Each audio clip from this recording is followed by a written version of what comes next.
We we lost 5 hours of work. I got nothing left. I don't care. Like I said, this is behind the curtain. It's the fractured mind of an editor just coming together. It might not even be finished by the end of the stream, but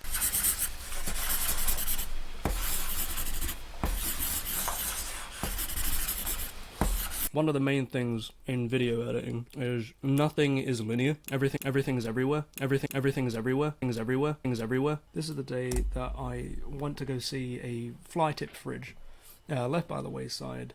That kind of, to me, metaphorically speaking anyway, highlighted all the hopes and dreams and aspirations left behind by childhood memories and all that bollocks. And of course, the Greenwich Council got rid of it, and that would be where it was. And I had the picture in my head, and this is what we got instead.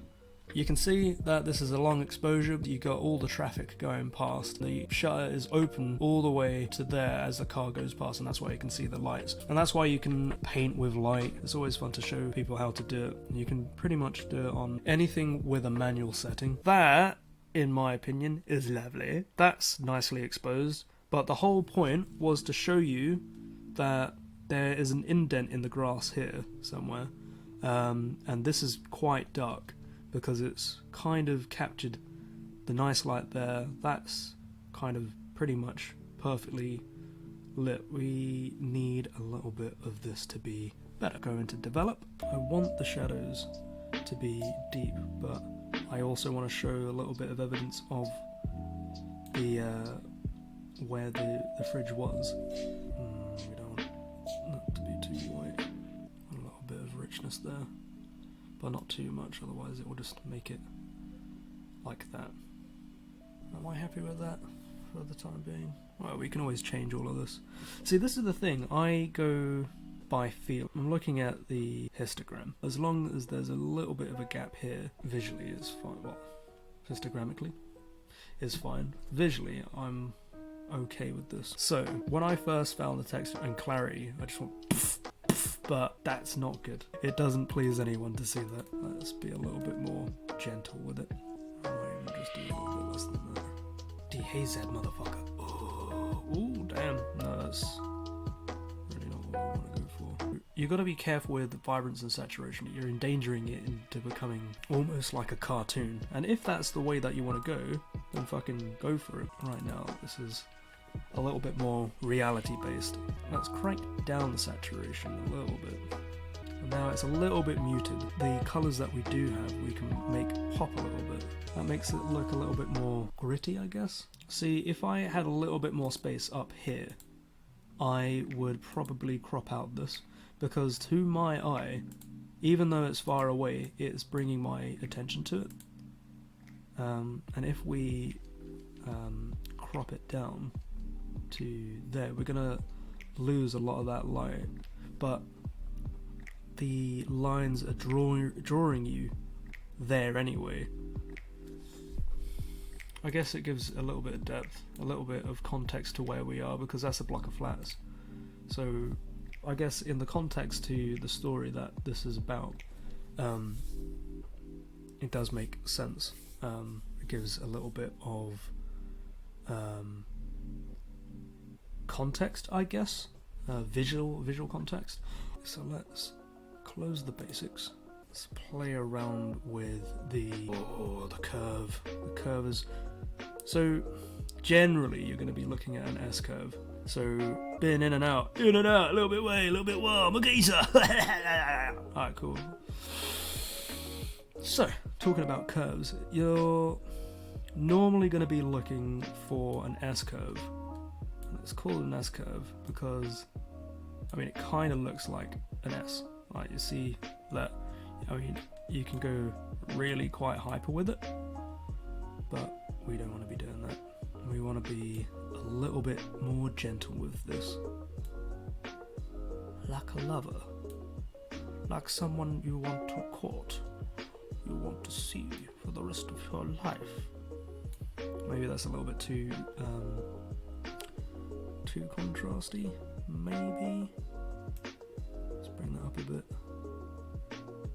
Alright, so the foreground, because it is about the foreground, I do want to highlight that there is a little bit of something missing there, you know?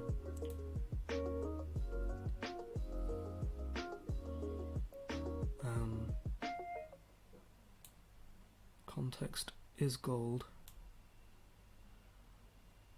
but you still need to highlight what you're trying to say in the picture.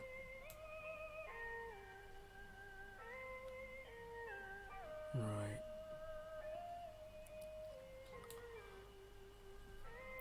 Gotta love the curve, for sure. Right, what are we feeling about this right now? Are we visually liking it, even though it's quite a dull picture? We're losing a little bit of information here. It's blasting out a bit, so maybe let's bring that back down. We want to be gentle with this. We could bring it all the way down, but that's just too much. We don't want that. We don't want that. Right, as you can see, side by side, we've changed it up a little bit. It pops more, you know. Does how do you say, a little bit more sensual, you know, sensual. Yeah, I'm happy with that for the time being. Well, saving and exporting in this are kind of the same thing, but you need to export the image to be something that can be moved around as a picture on your system. So once you so it's always saving depending on what you do inside the program, but once you export it, it basically condenses everything into whatever file format that you've chosen for it. So at the moment I've put it into a TIFF format. It's probably the largest file that you can use unless it's original. But to be honest, when you're doing an original thing, that normally only works with editing software or the software that is connected to the camera. So TIFFs are normally better for the largest format that you want to be saving it as, for the largest format that you want to show it as. And from a TIFF, it will have more information in there. And if you want to,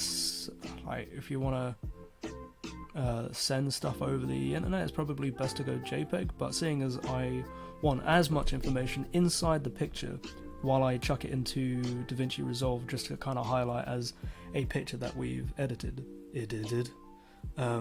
we'll keep it as TIFF.